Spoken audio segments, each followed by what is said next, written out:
How to use the demo account on Forex.com. I'm going to guide you through the process on how to do it. Let's get started. First of all, on your phone, head over to the Forex.com app. After you're in the app, you'll see this kind of app interface. Now, in order to use the demo account, you need to create a new account. So tap on the sign up option. Over here, you'll see two different options, live account and the demo account.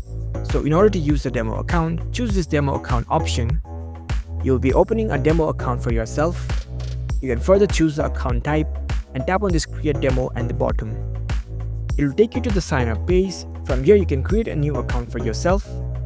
Provide your full name, your email address, the password for your account, select your country, and provide your phone number. After filling out all these informations, you can tap on the submit button and your demo account will be created in no time. You'll have virtual funds in your demo account which you can use to trade in the Forex.com. So you can get used to the trading.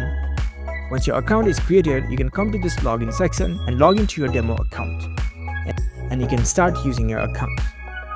So that's a very easy process to use the demo account on Forex.com. If you found this video helpful, don't forget to give this video a thumbs up and subscribe to our channel for more tech tips. Thank you for watching.